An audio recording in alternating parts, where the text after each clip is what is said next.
Video games are beautiful. They can be made by teams of thousands, or one person.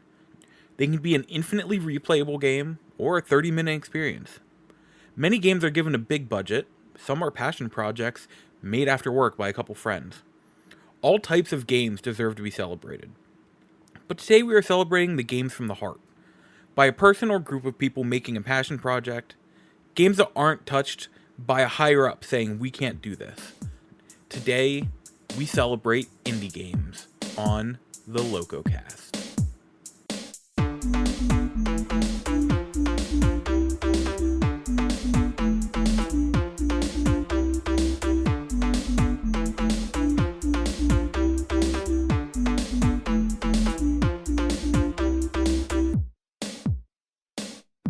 What's up, everybody, and welcome to a new episode of the LocoCast. I am your host, Elijah, aka Loco Lizard Man, and today's episode is going to be pretty special.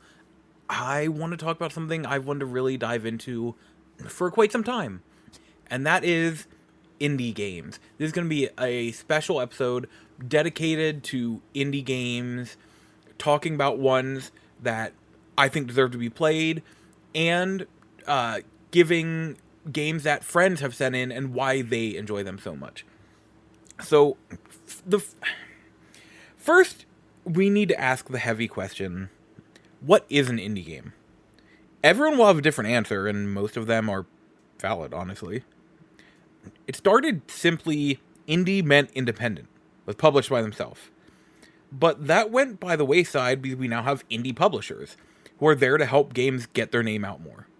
The games are still very much indie games, but just have a little help. Then we have games like Baldur's Gate 3, made by a team of over 400 with an estimated budget of over $100 million. But they technically independently published it.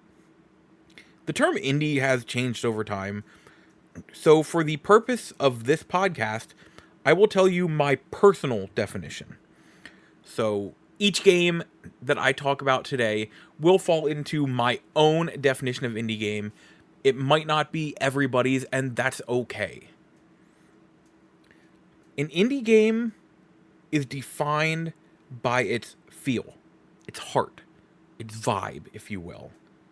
There's no magical formula of budget, team size, game cost, publisher, IP ownership that tells you this is an indie game.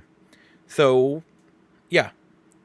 Like I said, you may not agree with a game I say and go, oh, that isn't indie, because that publisher seems like they don't do as much indie stuff. Stuff like that. And that is valid. Because I look at the term indie now almost more like RPG. You have JRPG. You have Western RPG. Strategy RPG. Souls-like. You have all these different games that at the heart are all RPGs. It's just different takes on it. And that's how I look at the term indie game now. You'll have an indie game that maybe has a higher budget, but it's a team of like 10 people and it's making a passion project. It's just someone said, hey, we fully believe in this passion project. Here's a bunch of money. Maybe you have a team of 50, but it's like, all right, their budget is everyone eat ramen for the next 3 years. Like, it is so varied on what it could be. So there is no catch-all. There is no answer. There's only what you believe. So I think I counted, if I remember correctly, nine different. What's the word I want to look for? Nine different categories, if you will. 9 categories: Metroidvanias, fun with friends, VR, for the musically inclined, roguelites, FMV for me, playing with heart. These are just plain fun or relaxing, and probably my specialty, horror. Now, in the middle of all this, in between each category, I'm also going to give you the games that I asked people on Blue Sky, and I will give some games that they shared and why it is their favorite indie game. I have 30 right here. I had a hard time cutting this down. I had a list of like 100, And that's not just indie games I played, that's indie games I love and I think are very worth playing. So, like, cutting it down to 30, oh, that was so hard. But we got there in the end.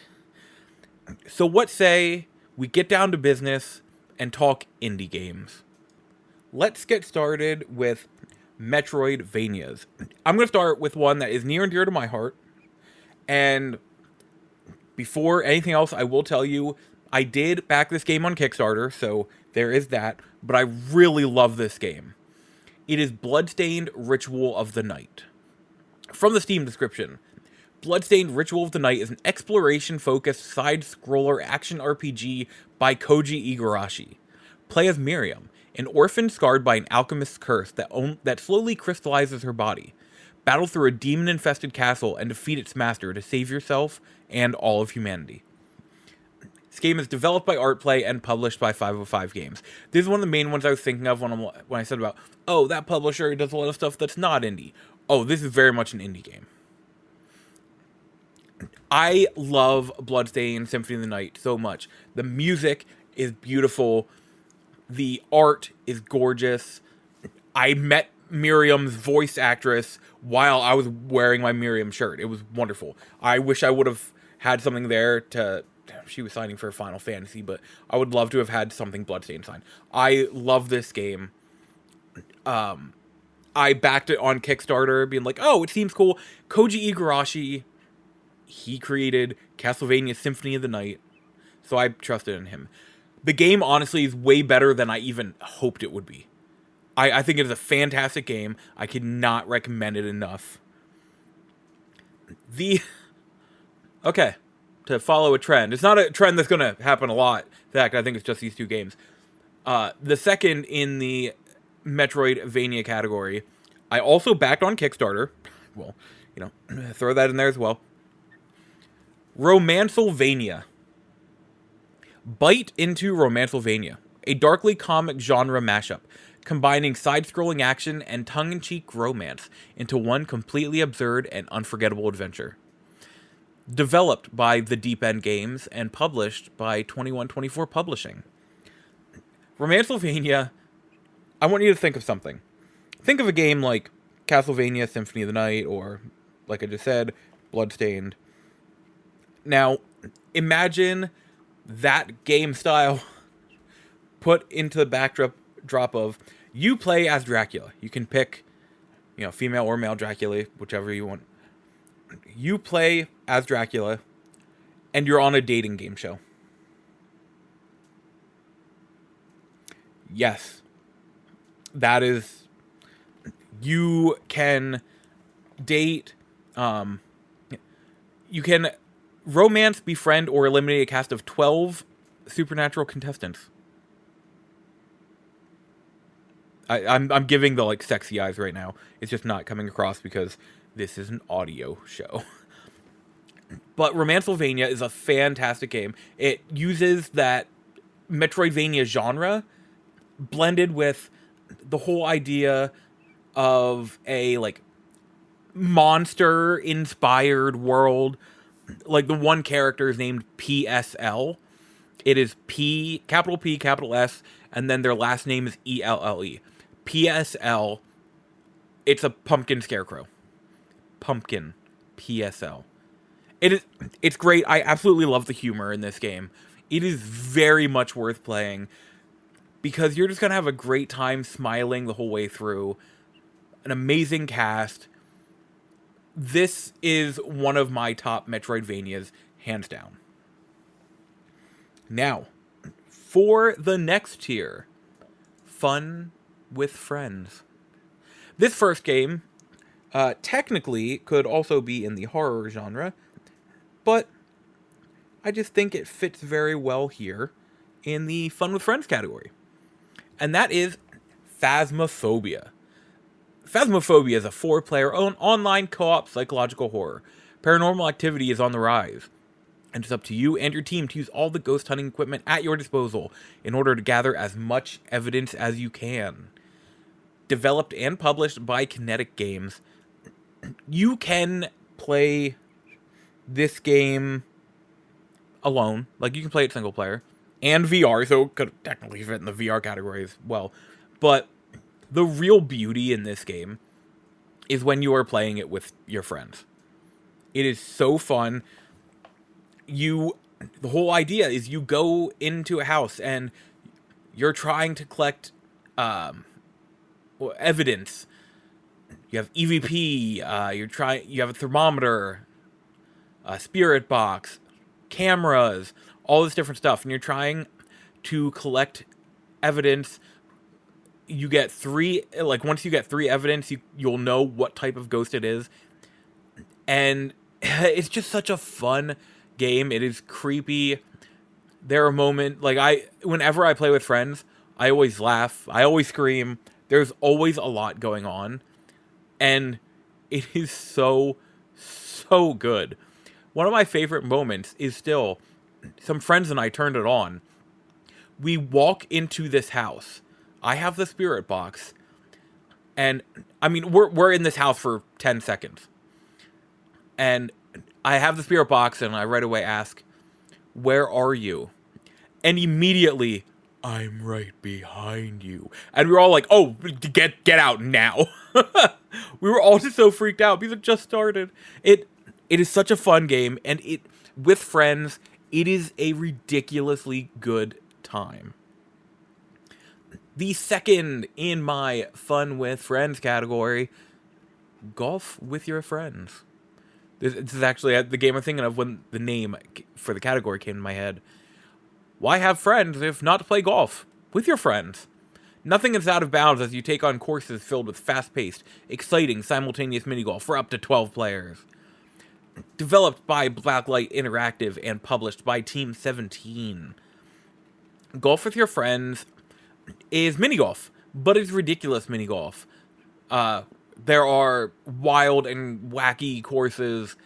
One is set in, a desert, tombs and stuff like that. There's one that's basically set up in the clouds. There's one that's set in Candyland, basically. There are all these different courses, and you can set different gameplay elements. For example, whenever we play, we always have on balls can hit each other and jumping. It is such a fun time. There was actually a point a couple years ago where a group of us would get together every Saturday for 6 months, and we would play this game for 4 or 5 hours every Saturday night. It's such a fun time. I'm still playing with friends pretty often. I cannot recommend this game enough. Now, before I move on to the next category, let's hear what some people on Blue Sky had to say. Monkey D. Urkpo 1, my good friend Eric, said Shovel Knight. Strong platforming, 4 campaigns, multiplayer, and each version has one character unique to them. Catchy soundtrack, and one of the coolest indie pro tags ever in Shovel Knight himself. Retropipes said Kellen's Delivery Rain. Surprisingly deep and fun for a Pico 8 game. And I have known you for so long, I never thought to ask how you actually say your name on here. Kensukete? I'm going to guess that's how it's pronounced. Indivisible. Turn-based combat akin to OG Valkyrie profile, mixed with anime style and Metroidvania. Really tough fights, but rewarding AF. That actually sounds right up my aisle. My aisle? Right up my... Actually, maybe... alley. I could not think of the phrase off the top of my head. That sounds right up my alley. That's what I was trying to get at. And I'll need to try that out. Next category. We have VR. First up, also, if you know VR, neither of these games are going to surprise you. There are so many good VR games to choose from. There are a lot of good VR games. Let me just put that out there right now. I know some people are like, "Oh, I don't know how much VR really is there for me," and that. There are so many good VR games, and I highly recommend getting a VR headset if you're able to. Just gonna put that out there. But Beat Saber is a VR rhythm game where you slash the beats of adrenaline-pumping music as they fly towards you, surrounded by a futuristic world. Developed and published by Beat Games. If you don't know what Beat Saber is, I'm going to guess almost everybody who listens to this does know it, because it is the VR game. But if you don't know, Beat Saber is, think in a way of something like Guitar Hero, where you have the note track coming down.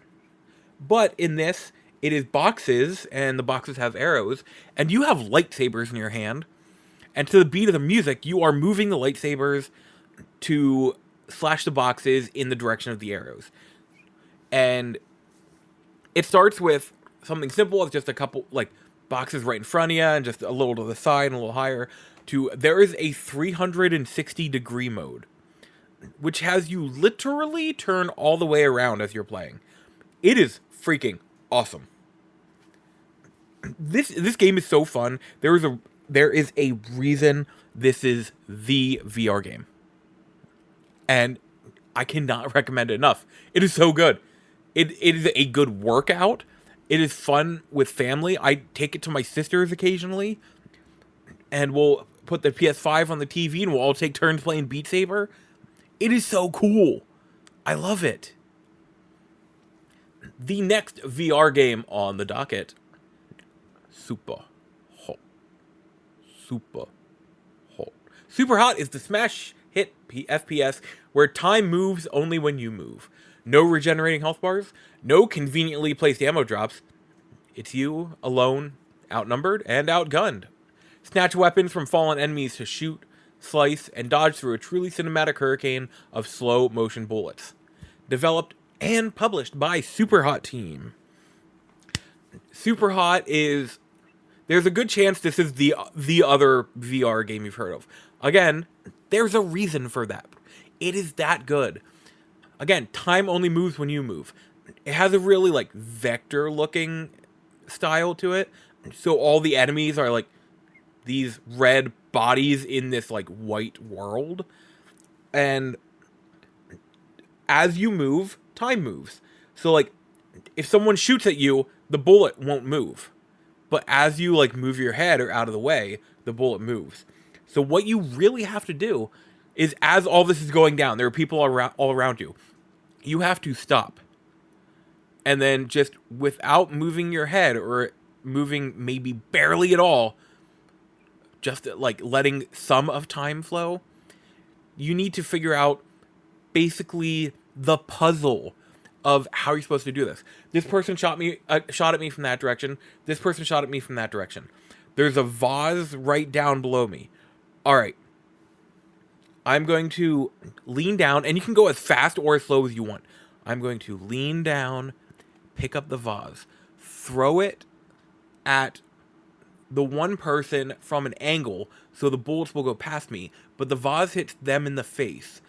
All the while watching the other person, taking note to where they next shoot at me, and moving while also trying to catch the gun from the other person, and then in enough time and without getting shot again, move it to shoot the other. It is such a fun and ridiculously good game. Again, this is another one that is a very good workout too. The day it came to PSVR, after work, I played it for like 3 hours straight. I had to leave work the next day because it hurt too much. Like, I hurt too much to be able to work. It was ridiculous in the best way. Now, let's see, okay, I'm going to do one more, and then we will read some more. For the musically inclined.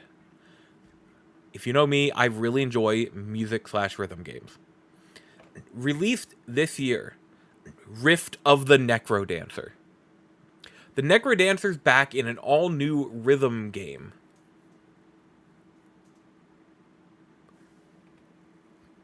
Oh, hey, I missed something. Okay, we're good. The Necrodancer's back in an all-new rhythm game. Dragged into a strange new world, Cadence must engage in musical combat with monsters surging through the rift.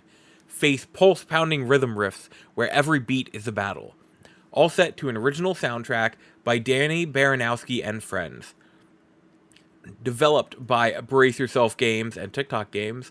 Published by... I don't know how to pronounce it. Clay Publishing? Klei. I want to say Clay Publishing. Rift of the... So, I don't know if you've ever heard of it. But there is a game called Crypt of the Necrodancer.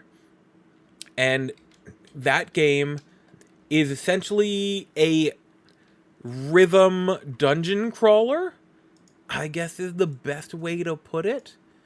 It's a rhythm dungeon crawler where every move you're to move on the beat.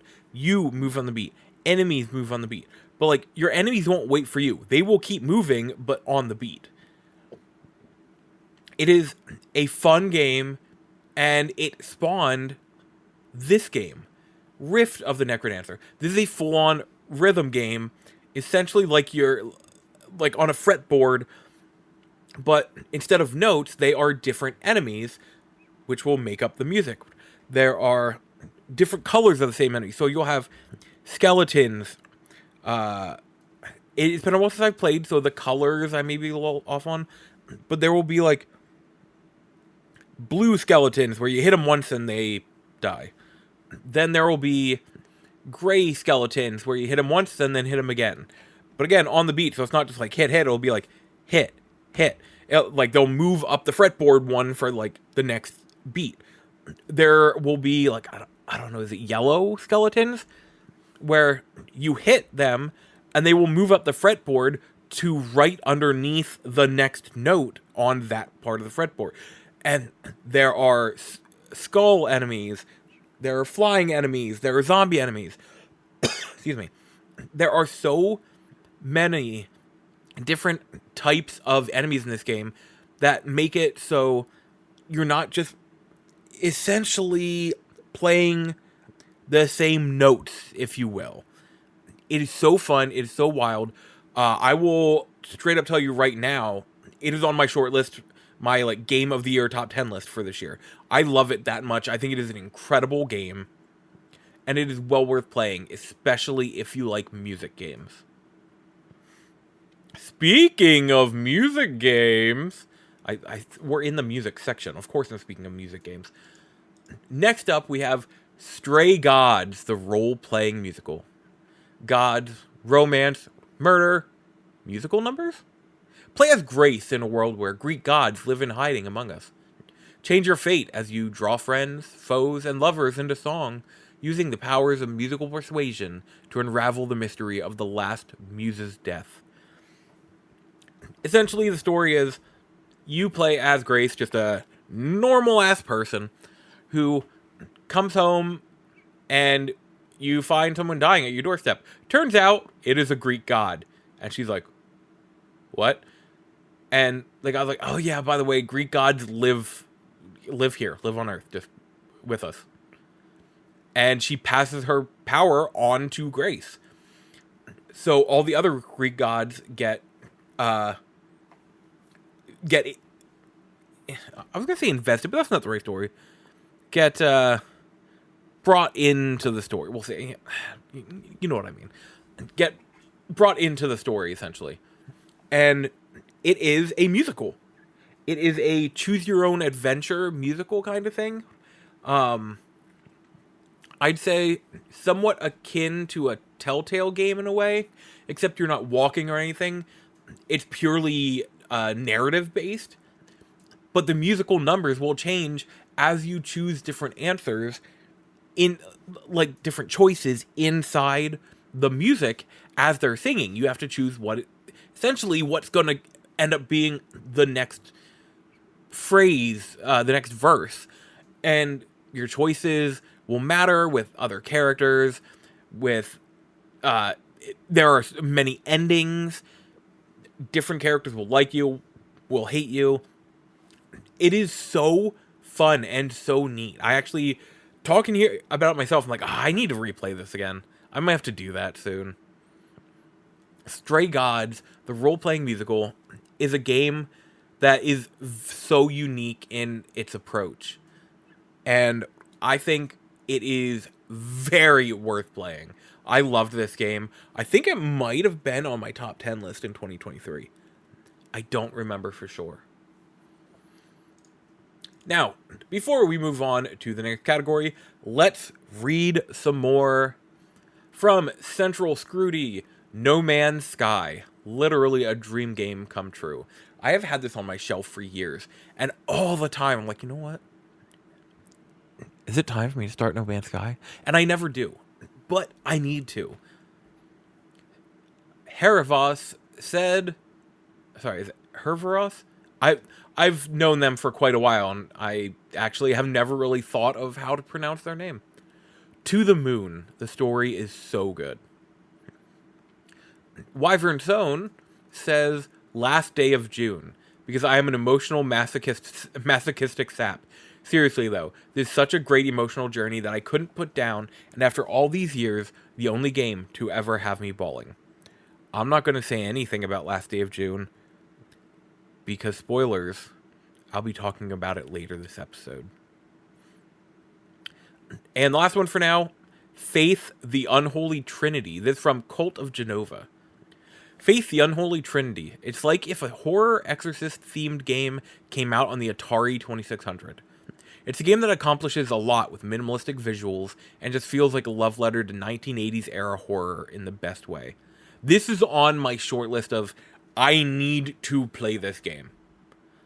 I've seen and heard such really cool things, and I really, really need to dig into it. Now, let us continue with our next category, roguelite? Likes? I'll be honest, I get mixed up on is it roguelite, roguelike, what's the difference? I have learned and I forgot. It's a thing. So to me, if you say it's something as a roguelite, but it's actually a roguelike, like it's fine. It is the same meaning in my head. I know it's not, but in my head. First off, we're going to go with a fresh game from last year that took the world by storm, and rightfully so. Balatro. The poker roguelike. Balatro is a hypnotically satisfying deck builder where you play illegal poker hands, discover game-changing jokers, and trigger adrenaline-pumping, outrageous combos. Developed by LocoCast and published by PlayStack. Balatro, a quick backstory on my history with Balatro. I had seen it was coming, and I had heard great things about it, but I'm like, I don't know if it's really a game for me. But then as more kept coming in of everyone saying, Balatro is Game of the Year worthy, I was like, So I hit up the PR guy, and he sent me a code for the game, and I played for 10 minutes, and I'm like, oh, I get it. Oh, this is going to be dangerous. I played so much Balatro. For those who don't know, Balatro, it starts off like any other poker game. You get a hand of cards, and you are trying to win the most chips.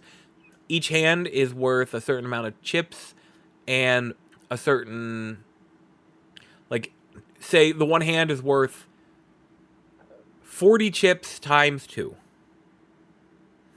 So then you can, throughout the game, you can upgrade that same hand. If you upgrade it once, now it's worth 45 times 3. And the next one maybe is 50 times 3. You can upgrade hands throughout the game. But the thing that fast changes is you get these jokers that have ridiculous and interesting abilities, such as all cards are considered a face card, or even cards played get you double the chips. Stuff like that, like all these different jokers, and then you can have 5 jokers at a time. And it It like just grows and grows and grows. This game is ridiculous and incredible, and I cannot recommend it enough to everybody. It got to the point where, yes, I was sent a code for PS4. I now own it on PS4, Switch, Xbox, PC, and phone. Just because at any point I'm like, I wish I had a copy of Balatro to play. It is that good. I love this game so much. Next up, another game. Just Balatro was on my top 10 list for last year. Another game on my top 10 list from last year. Pacific Drive. Face the supernatural dangers of the Olympic exclusion zone with a car as your only lifeline in this driving survival adventure. Scavenge resources, load up your trusty station wagon, and drive like hell to make it through alive. Developed by Ironwood Studios and published by Kepler Interactive.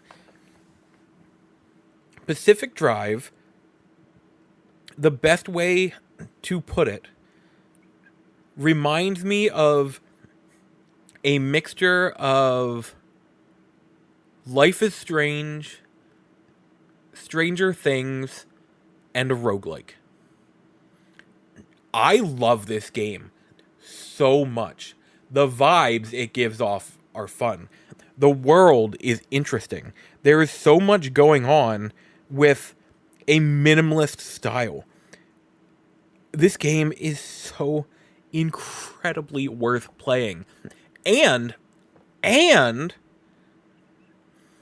if you are hearing this shortly after I have released this episode, there is an expansion coming soon. Pacific Drive. Excuse me. Whispers in the Woods. Depending on when you're listening to this, that is out now. I'm so excited for that expansion. I'll be playing that the day it comes out. That's how much I enjoy Pacific Drive. It is such a good, fun, and wacky game. And I truly think it needs played by more people. I am starting to, a couple times a week, I want to share different games I enjoy that I think need more attention. And Pacific Drive will be probably the next one. And it seems like a horror at first in a way, because there's some weird stuff happening, but I would say it's not. It is more sci-fi than horror. Next up, we have what has solidified itself as one of the best games, just period, in existence, from a company I truly adore. Actually, I want to see, do I have... In fact, I have another game from this company on this list. Hades. Defy the god of the dead as you hack and slash out of the underworld in this rogue-like dungeon crawler from the creators of Bastion, Transistor, and Pyre. Developed by Supergiant Games and published by Supergiant Games. With music by Darren Korb. I'm just throwing that out there because if you know anything about Hades, I will also put this out there. If you like the music of Hades, just listen to the music of any Supergiant game, because the music is incredible. Darren Korb does an amazing job. Seeing Darren Korb in concert playing music from all four of their games, oh my god. It was legitimately one of the best concerts of my life. But yes, Hades is a roguelike, what would you call it? Like isometric gameplay style, where you play as, well, your father is Hades, and you're trying to get out of hell to find your mother. And for some reason, I'm blanking on the main character's name off the top of my head. And wild cast of characters. It is using the... Yeah, I was gonna say, is it Greek? It is Greek. I'm an idiot. It is using like Greek gods as you'll meet all these different people like Athena, Dionysus. Wow, I like Greek gods. This is the second game with Greek gods on this list. all these different Greek characters, and you are trying to like hack and slash your way up to finding your mother. Different bosses, it gives you reasons, to replay over and over again. In order to get the actual ending, you need to beat the game 10 times. It is a really fun game. And Supergiant cooked with this one. It has become such a legend in games. And I just want to take a moment to say good for Supergiant. Because their games have always been amazing. And never gotten the credit they deserve until Hades. So I truly hope that everyone who plays and likes Hades at least goes back and gives a shot to their other games. And the last one in this category is the game that taught me that I freaking love roguelikes, love this style of game. Dead Cells is a roguelite, Metroidvania-inspired action platformer. You'll explore a sprawling, ever-changing castle, assuming you're able to fight your way past its keepers, in 2D, Souls-like combat. No checkpoints, kill, die, learn, repeat. I mean, I don't know if I would call it Souls-like, but you do you, Dead Cells. Developed and published by Motion Twin. This was a game that I wasn't sure if I would like, but I'm like, you know what? It's got very good reviews, and it looks cool. I like the art style. It looks like it's fun to play. I'll check it out. And then I played this game, and I'm like, oh, I think I found a new genre for me. Essentially, you play as a prisoner, and like it says, you're exploring an ever-changing castle. I haven't reached the end of it. I will say that. I've played it a lot. I haven't beaten it. I just said I like them. I didn't say I'm good. But, there are so many different weapon types. Bows, swords, hammers, axes, sandals. If you kick enemies. They've done so many collabs with other indie games. To the point where you can use the needle from Hollow Knight. You can use the sword from Hyperlight. What's the first one? Hyperlight Drifter, I want to say. You can use the sword from Hyperlight Drifter. There are so many different weapons in this game. Every time you complete a run, I should say, every time you complete a level, you have cells which you can turn in towards unlocking different, other weapons or abilities and stuff like that. It is such a fun and easy game to just, I'm gonna play around quick, and then why is it 4 hours later? This is one of the chief games in my time stopped existing for me, and I cannot recommend this game enough. It is so worth playing. There's great DLC, including the Return to Castlevania DLC, with wonderful renditions of good, classic Castlevania songs. Oh my god, Dead Cells is just incredible. We are going to take a break and be right back. So until then, see you on the other side. Hi, it's me, but in pre-recorded form. This is where a sponsor would go, but I don't have one. So I just want to take a moment to say thank you. To you. Yes, you, the listener, right now, who's hearing this in their ears. Thank you for making my stupid voice and wacky opinion on games and the game industry a part of your day. It honestly means a lot. If you enjoy it and want to help out even more, the biggest thing you can do is share it and leave a review on your podcast service. It really does help. I know it's easy to say that, but it's a real thing. It helps. And your help could help the podcast grow even potentially. And not saying this for everyone, but if you decide you want to help out even a little more, I do stream over at twitch.tv/LocoLizardman, and feel free to drop a follow there. And if you have Amazon Prime, now this isn't for me. I mean, it could be, but really this isn't for me. If you have Amazon Prime I want you to remember that you have a Prime sub. A free Twitch Prime sub every month that they don't tell you about. And don't forget to give that to your favorite creator. I'm not saying to give it to me. I mean, you can if you want, but I'm not saying to. Give it to your favorite creator. Help them out. I want to just take this PSA moment to say, help them. It doesn't cost you anything, and it really helps them. Show your favorite creator some love, and I'm sure. I don't even have to say I'm sure they appreciate it. I know they do. So thank you, and let's get back to the episode. And we are back. Let us continue. And now we're going to start the section FMV for me. I'm a huge fan of FMV games, so I chose just a couple of the ones that I highly recommend. Honestly, I've enjoyed almost every FMV game I played, so this is just a little highlight. We are going to start with Dark Nights with Poe and Monroe. Guide local radio hosts Poe and Monroe through 6 TV-like episodes of supernatural strangeness and sizzling on-screen chemistry. From the creators of The Infectious Madness of Dr. Decker and The Shape-Shifting Detective.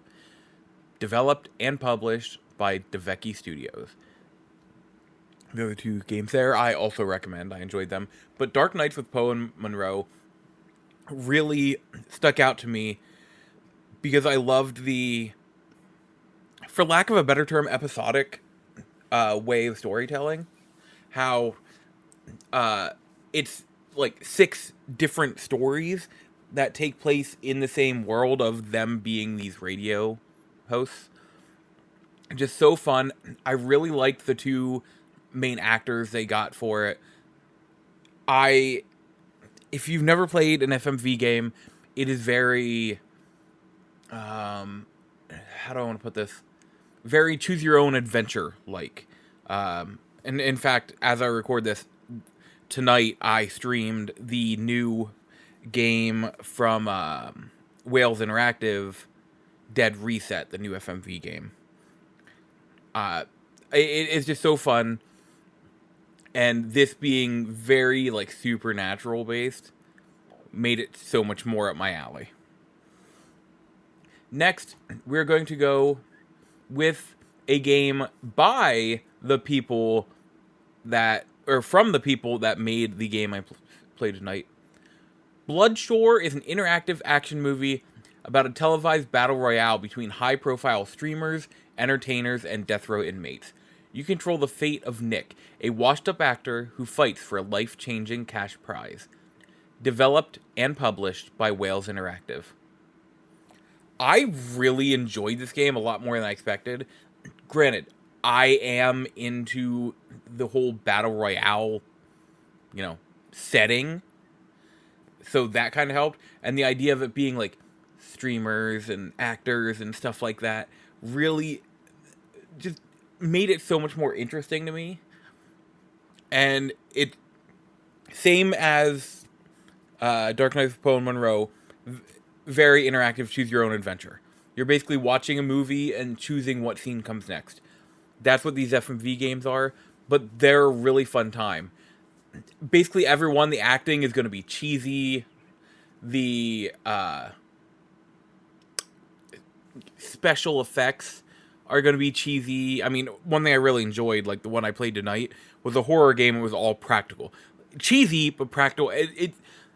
These FMV games are so fun because even just watching the cheesiness of the abilities and effects is just, it is a good time. It is a very good time. The last in the FMV for me section is potentially the game that started the FMV craze for me. I've played 1 or 2 before this, but this was the game that had me say, oh, I think I like this genre. And it started as a phone game, I do believe. Simulacra, an interactive horror experience of exploring a missing woman's phone. Again, there's another one I could have technically put in the horror category. I've got another one coming up in the next section that also was like, oh, this could have fit in the horror category. It's fine. Simulacra, the entire game is played on a phone. So, like, I played it on PlayStation 4, so, it's a digital phone in the game. And the whole premise is you find this phone on your doorstep, and you find, like, it belongs to this girl, but nobody knows what happened to her, and all this weird stuff starts happening, and it's you calling people, messaging people, trying to find out what happened to her because nobody knows what happened. It was so fascinating and fun, and I was so enthralled. This actually might be the one I recommend the most because it's just so fascinating and so well done. I did not say this is developed and published by, and I apologize for not saying this correctly, probably, but Kaigan Games OU. It is a great game. It is cheap. Like, to give you an idea, on Steam, its normal price is $5. So I really need to get on to playing Simulacra 2, which I believe I have. Now, before we start the next section, let's read more of the game suggestions from Blue Sky. From Humble Mud Games. Picking favorite is so hard because they all offer such different experiences. But I will say Omori is the closest thing to an Earthbound-like experience I've personally ever had, which is saying a lot since Earthbound is my all-time favorite. Modern Day Wizard said, Hades, unbelievably addictive gameplay loop with a very rewarding action, the best roguelike I've ever played, and the soundtrack slaps. Darren Korb, you are so good at what you do. Stardew Valley, the most chill and fun farm sim. Simple to play, yet hundreds of hours of strategy on an endless feedback loop. Soundtrack lives rent-free since day one. Say Yes to Dead Island 2 says, my answer, Outer Wilds. A knowledge-based game where what you know is what determines in-game progress. The different locations with such variety, mechanisms, the bits of lore, and the whole, quote, story, quote, were awesome. So was all the physics on display. A dream game to develop. And Writer's Flood says, Abzu. It's a magical experience that left much more of an impact on me than even Journey and Sword of the Sea. Now, next section. We have a game that accidentally closed out of on the browser. So let me bring that up quick. This is my section that is playing with heart. First up, we have a game that was mentioned earlier, Last Day of June. A deep interactive adventure about love and loss, beautifully depicted and offering an intense cinematic experience. What would you do to save the one you love? Developer, Ovosonico. Publisher, 505 Games. Last Day of June is a very, very beautiful and heartfelt story of this old man and his wife, their life, and the adventures that they had together. I don't want to go too much into it because this section of games are definitely ones that I don't want to talk too much about the story. I just think they need played, and this game made me cry.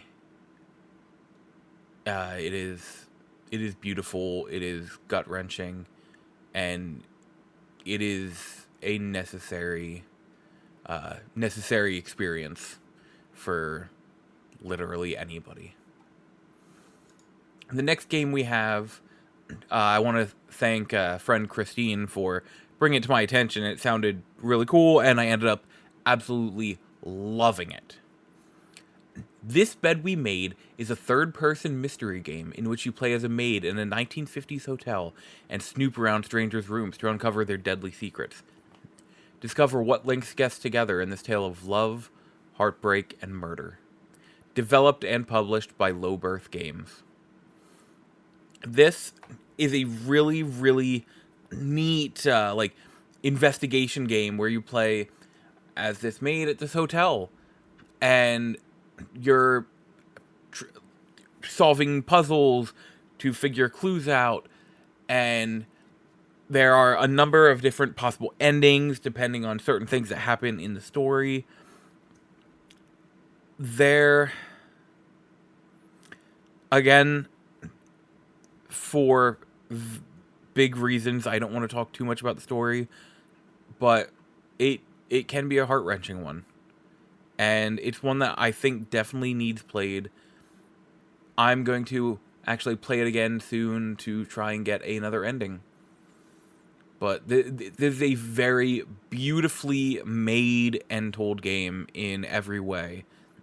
And it should be on everybody's, I was going to say radar, but when you say it's on your radar, it's usually something that isn't out yet or that. This is out. But yeah, it is wonderful. Next up, we have a game that I really enjoyed. I'm not going to say it's perfect, but it does something new, and I find that beautiful. And there is a story behind all of it that, yes, mouth-washing. The 5 crew members of the Tulpar are stranded in the empty reaches of space, shrouded in perpetual sunset. God is not watching. Developed by Wrong Organ and published by Critical Reflex. This is another one that I could have put in the horror section, but there's much more to this than just it being a horror game. Behind everything is a story of tragedy, and I'm going to say a story of horror, not in the sense of a game, but of human horror. Again, I don't want to say too much, but it is told wonderfully to the point where it doesn't beat you over the head with what it's saying, but also it kind of gives you a couple nudges. So you're like, oh, I know what the subject matter of this game is now. I will say this and This Bed We Made and the next game I'll be talking about are not ones to go into lightly, because there are themes that they can be a lot. Especially this and the next game I talk about. But this game is very worth playing, and I know will be coming to consoles soon. I don't think it's out on console yet, but I think soon. Now, the next game is probably one of my all-time favorite indie games. The Missing, J.J. Macfield and the Island of Memories. J.J. scours Memoria Island to find her best friend, who has gone missing during a camping trip. In order to save her best friend, she puts her own body and life on the line, reviving infinitely as she presses forward. Why did she go missing? What is going on in this world? Developed by White Owls Inc. and published by Arc System Works. This is another one. It's like you see Arc System Works and you're like, Arc System Works, I wouldn't really consider indie. The game itself is. I promise you that. White Owls is not a very big team. I think this is more of Arc System Works saw something in this game and wanted to get its name out there. This game is wonderful from the gameplay, which is very... I'm trying to think of another game to compare it to. I don't normally play games like this too much, honestly, but this one stuck out to me. Very puzzle-based, and literally you can, You can get part of your body cut up so your head like rolls around and fits into smaller places. It's different stuff like that. But the story is very, very intense. It is a wonderful LGBTQ story. I'll put that out there because I think that makes it a wonderful thing to play. It tells a story of tragedy and beauty, and I did not think it was going there, but I loved that it did. And yeah, this is another game that I very highly recommend. Okay, a perfect way to say it. It comes up at the beginning. This game was made with the belief that nobody is wrong for being what they are. And yeah, it is a beautiful story that I think really needs to be explored by more people, and I don't even want to say paid attention to by more people, but I feel like this game did not get the attention it deserved, and it needs to be experienced. Next section, we have these are just plain fun or relaxing. First off, we have a game that I did not expect for me to absolutely adore as much as I do. Vampire Survivors. Most people already know this game, but I'll go on anyhow. Mow down thousands of night creatures and survive until dawn. Vampire Survivors is a gothic horror casual game with roguelite elements, where your choices can allow you to quickly snowball against the hundreds of monsters that get thrown at you. Developed and published by Ponkel. Vampire Survivors is beautiful in its simplicity, and that's what makes it so fun. If you don't know what Vampire Survivors is, it is I don't want to say it's a 2D semi-open world, we'll say. It is a 2D semi-open world horde mode game, essentially. Except you don't attack. Your character attacks, but you don't press anything. In fact, unless you're choosing an upgrade, all you have to do is use a stick. And your character will attack in certain intervals with a certain attack. And then after you get enough experience, you can level up and choose either upgrade that attack or get a different attack or ability. And it is surviving as long as you can. There are different little objectives in certain maps. It is so fun and simple and ridiculous. And it is honestly one of the most addicting games I've ever played. If not the most. I didn't want to stop playing. And I don't know if I've ever said that for a game harder than I've said it for this game. Next up, we have a game that it is the definition of the word relaxing. Shape of the World. A serene first-person exploration game in a surreal organic world that reacts to your presence. Journey through a psychedelically colorful ecosystem of flourishing flora. That was okay, flourishing flora. I actually like that. Rambling waterfalls, burgeoning mountains, glowing monoliths, and graceful creatures. A 1 to 3 hour escape from work, anxiety, and stress. Developed by Hollow Tree Games and published by Plug-in Digital. Shape of the World is exactly what it says it is. It is calming. It is like, you can't play this game and be stressed. It's impossible. This game is all about calming. It's all about relaxing. This game is the definition of beauty. I originally got this game back when it came out for review. and it was either review or for streaming. I don't remember exactly like what I was doing more of the time. And I was like, all right, we'll see. I don't know if this is really my sort of. Oh no, they sent me the demo. That was there. I'm like, all right, well check this out. I'll see.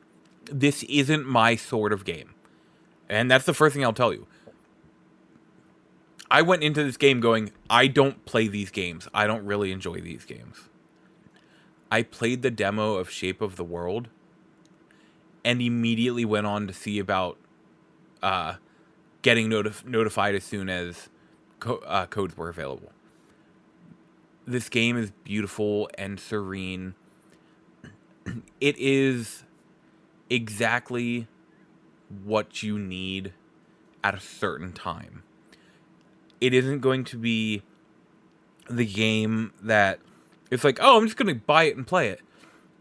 This is the perfect game to buy, and then at the right time, it will hit.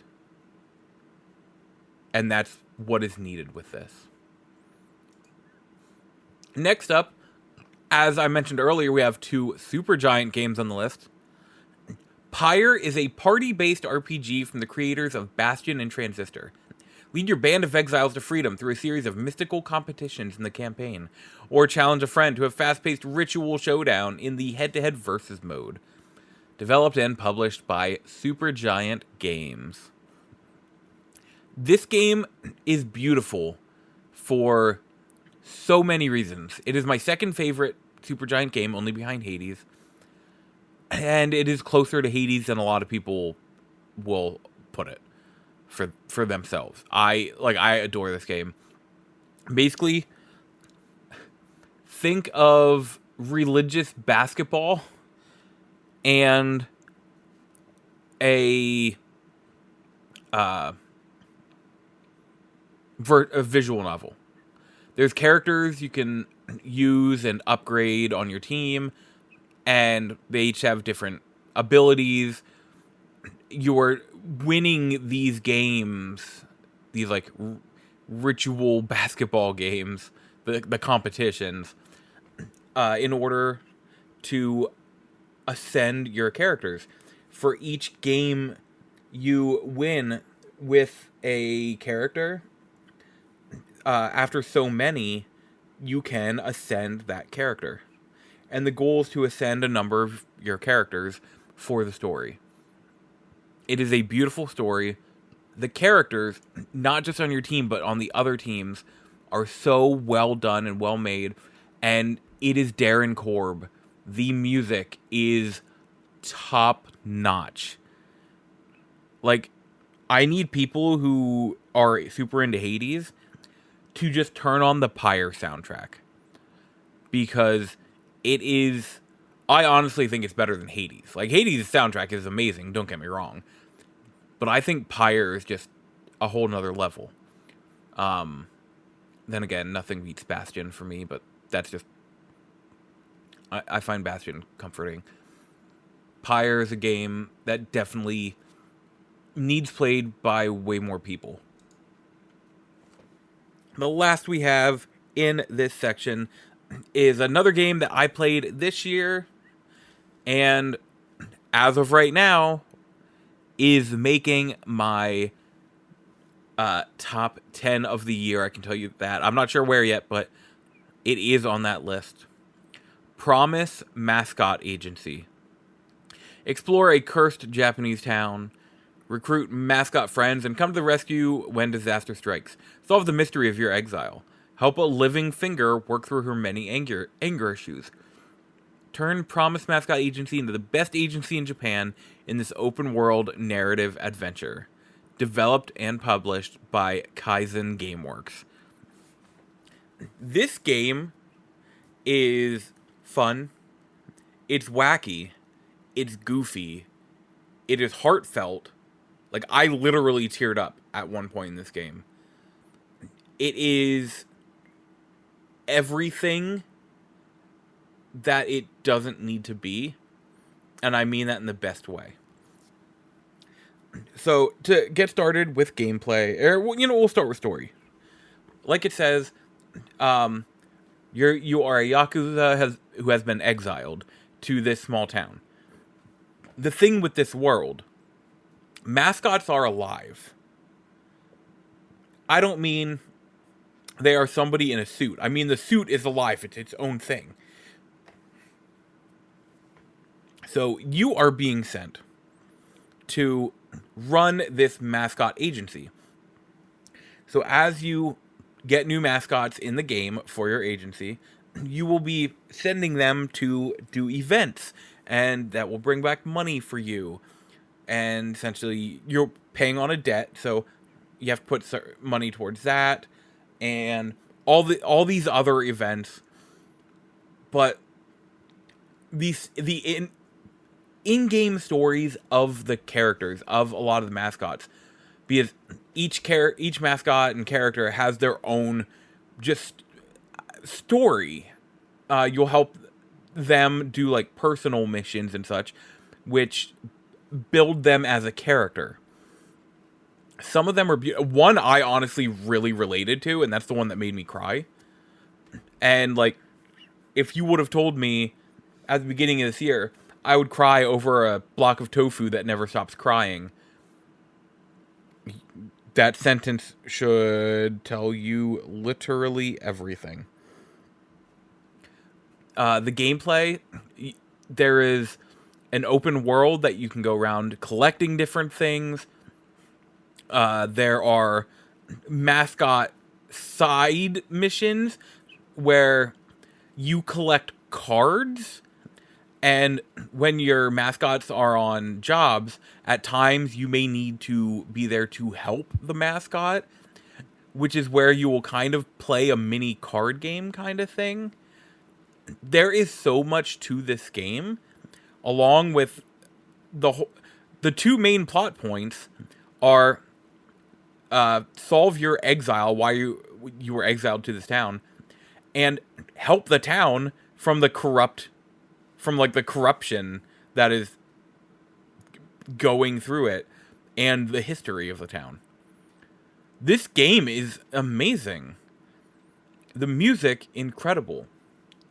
I went into this like, oh, you know what? I might enjoy it. We'll see. It looks cool. So I bought it on a Friday. By the end of Sunday, I had like 18 hours put into it because I couldn't stop playing it. It was that good. I cannot recommend Promise Mascot Agency enough.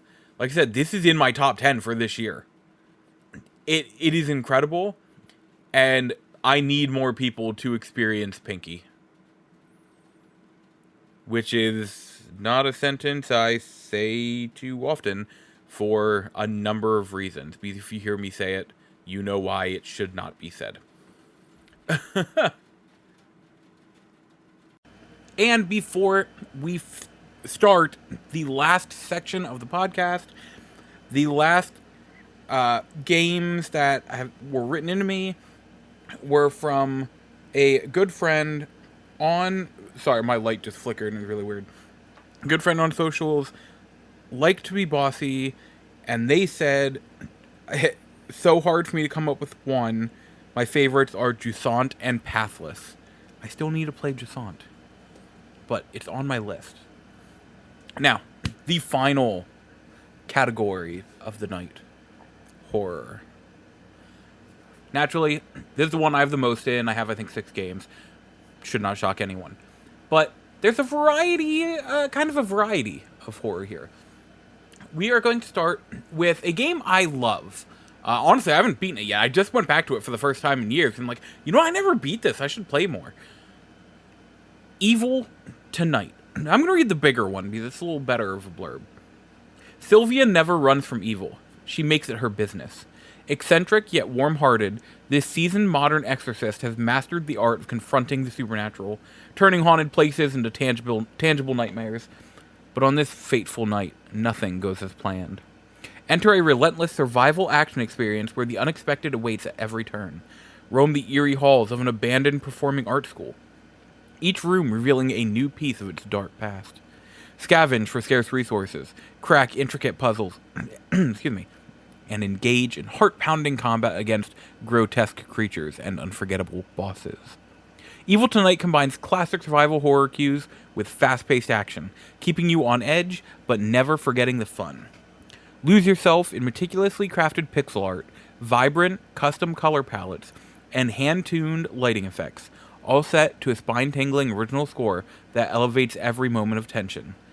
Will you dare to face Evil Tonight? Developed and published by DYA Games. What I love about this game is it very much feels like a love letter, to the point where this game reminds me of, imagine a Resident Evil game came out in the late years of the Game Boy Advance. That's what this game kind of reminds me of. And I'm here for it. I love it. It's so fun. The characters are fun. The combat is great. It's really fun to... fun is a word I'm using a lot here. To explore this mansion. There are some puzzles that have been pretty challenging. But, you end up figuring them out in the long run. You're like, oh, okay. Now this opens up a new section. The game doesn't inherently tell you where to go. Like, it points you in a direction. But then it's like, all right, explore the school. And there's a decent size to it. But it is exactly what an old school version of this style of game reminds me of, just with newer sensibilities, we'll say. And it is very much worth playing. I love it. The next game we have on here is one that was brought to my attention about a week before it released. At which point I'm like, oh, I think I need to play this game. And I got it the day it released and streamed it and had a blast, to the point where it has never left my mind since then. Me-Side. Let me see, is there a better... I was seeing if there was a better, real... Let's imagine that you have a game in which you care for a character. But could you imagine one day getting into that game yourself? Developed by... I apologize, I am going to mess this up. iHosto, and published by IndieArc. Me-Side is... it starts all cute and cuddly, you're playing this phone game and everything. Then one day you find yourself in the game, which is, perfectly normal. It happens all the time. And the character that you are taking care of in the game and such, there's something going on. And you get small hints of it throughout the beginning. You're like, wait a minute. That's not right. But Mita, the character you take care of, you realize has a dark side. And it becomes a horror game. And I love it. I love the way it's done. The setup is so well done. I was freaked out at moments. I was charmed at moments. This is one of those games that snuck up on me. And I think anybody who's into... I guess indie horror is the best way to put it. I can't think of a specific horror genre, but just indie horror. This is a game that needs checked out, and it's not very expensive. For $14.99 is the normal price. It's a good game. It is well worth that price. Next up on the list, we're going to go with a game that I would put maybe in the same category as Me-Side. In fact, I bumped this one up the list purely because there is a bundle where you can get Me-Side and this together.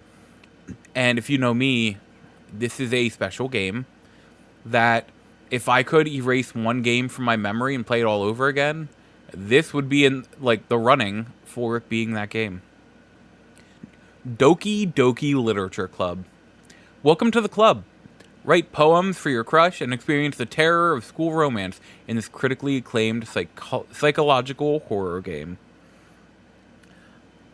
Now, one thing I'll say is there's Doki Doki Literature Club, and then there's Doki Doki Literature Club Plus. If you can, I recommend playing the original free version of the game from Steam. I'm not sure if it's still available. I have no idea how that all worked once Plus came out. But I recommend the original version, because it, as someone who didn't play a whole lot of PC games, it made me do stuff that I didn't know you could do with PC games, which is really neat. Also, it knew I was streaming. Like, it didn't ask if, like, I'm streaming or, like, to tie it to Twitch. It just knew, to the point where it put a bot in my Twitch account to talk through my Twitch chat instead of through the game at one point. It was so cool. I don't know if Plus can do that or not. I played Plus on console, but it didn't seem that way. I will give the warning. This does have some very dark things. Very dark, like suicide and self-harm. It does go into that territory, so just be aware of that going in. But it is such a good and wild game that will stick with me for life. From the moment I first played it, I admittedly do not have the best memory. Hi, ADHD. But playing this game, streaming it, not even moments of this game, but a lot of this game will just stick with me for the rest of my life. Like, I will not be able to forget it. And that's how I can tell how important it was to me. Because it's not just remembering, oh, I like this game. It's remembering, oh, this part, and this part, and this part, and this part. It is a messed up game in all the best ways. The next game I want to talk about, I actually recently talked about, I put out on Blue Sky and Twitter a thing, kind of spotlighting this game, if you will. And it's a game that definitely deserves way more attention than it has gotten. Fear the Spotlight is an atmospheric third-person horror adventure with a disturbing mystery to unravel. Sneak into a school after hours with Vivian and Amy. Survive a seance gone wrong.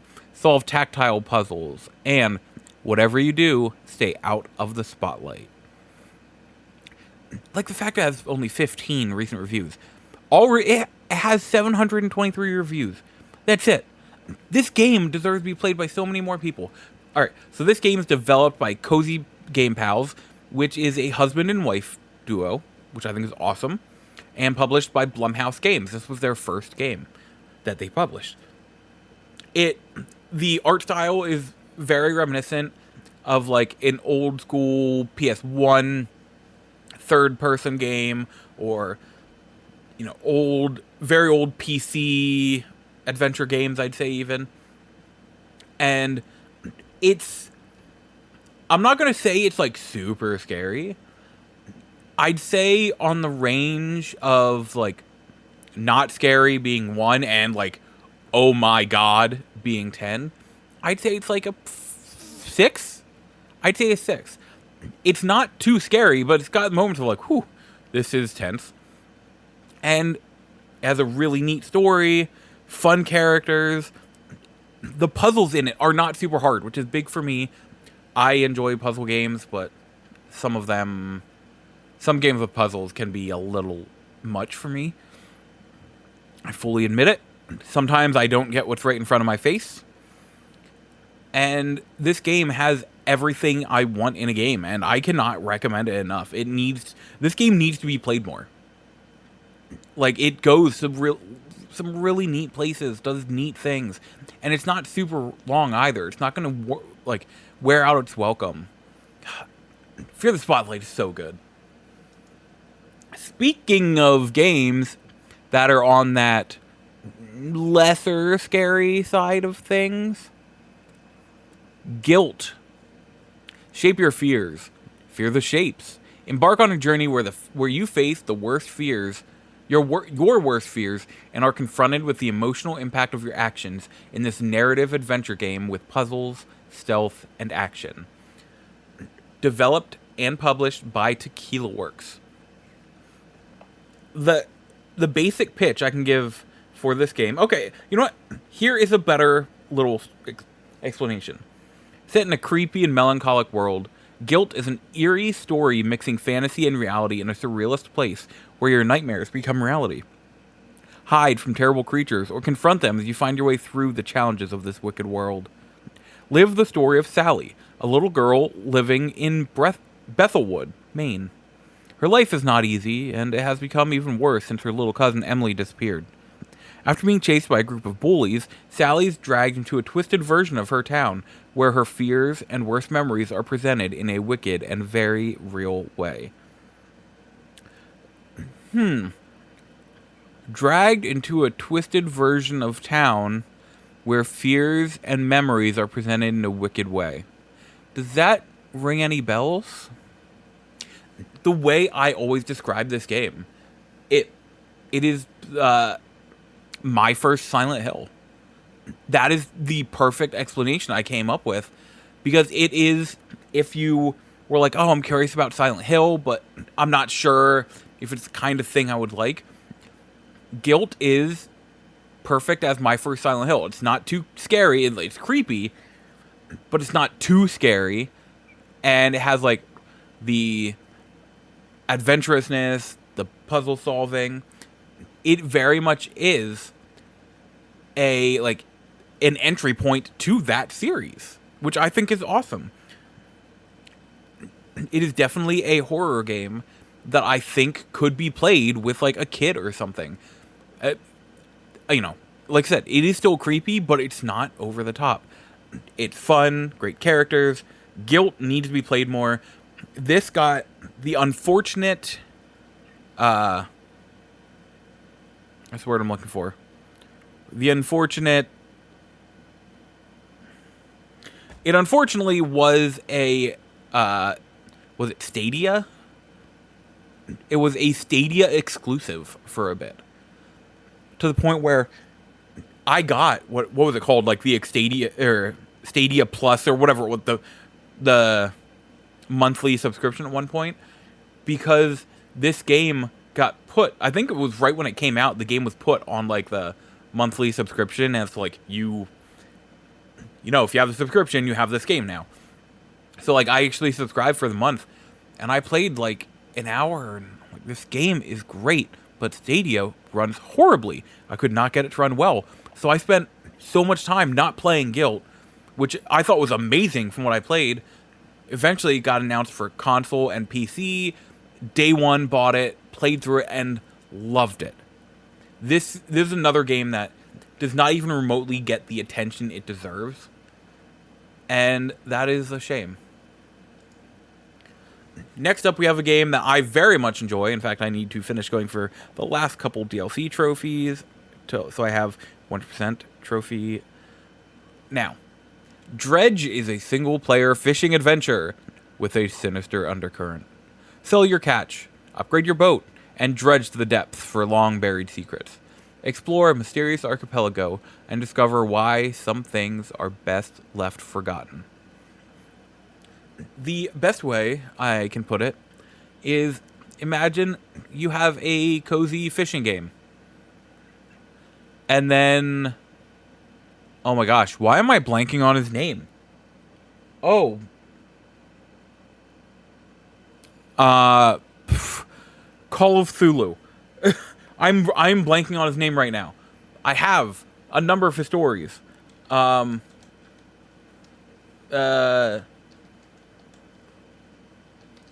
Who is the H.P. Lovecraft? Wow, I couldn't believe I couldn't think of his name. But imagine, a cozy fishing game, and then H.P. Lovecraft moves in. That is Dredge. Going out at night, the darkness will get to you. You will be attacked by monsters, but as you upgrade your ship through, doing mission or doing quests, not buying, but catching and selling fish, you'll be able to upgrade your ship. You'll get stronger crab pods. You'll get stronger fishing lines. You'll get an upgraded engine, better lights, all this stuff that you can use to catch more fish, catch bigger fish, haul more stuff, catch more stuff at once, go faster, have your lights better for when it's getting nighttime. you'll get abilities to help you, like for certain things, such as warding away evil things. It is a fantastic game that is much more than it seems on the surface. And I love that for it. The last game I'm going to talk about, I think, is one of the most interesting games I have ever seen. Inscription is an inky black card-based odyssey that blends the deck-building roguelike, escape room-style puzzles, and psychological horror into a blood-laced smoothie. Darker still are the secrets inscribed upon the cards. Developed by Daniel Mullins Games and published by Devolver Digital. Inscription is, at the surface, it seems like a card game. But you start playing the game, and you realize there's much more than meets the eye. And then you realize it's like 5 horror card games all set in one. And I'm trying to talk around it, because there are things that happen. This game is just very worth playing if you're interested in weird, if you like card games. This game it's special, which is the best thing I can give. Okay, I played this game on PC when it came out. This was at a time where I avoided PC games like the plague. I did not play PC at all. PUBG, that's it. And this game had me like, no, I need to play this game. And it even... Okay, here's another tidbit of fun I can give you.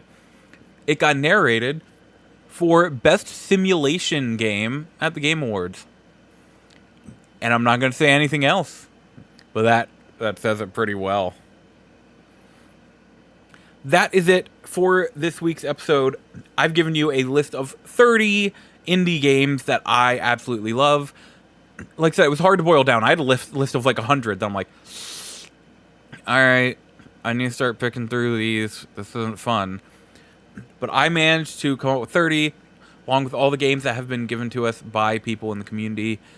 And if anything, check out even just one of these games. These games I put in here because they deserve more love. If you've never played it, or if it's something that's kind of sounded up your alley. These games need more attention, need more players, because the developers did amazing things. And I want to support that.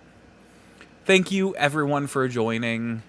Next week's episode, we will talk about the state of play.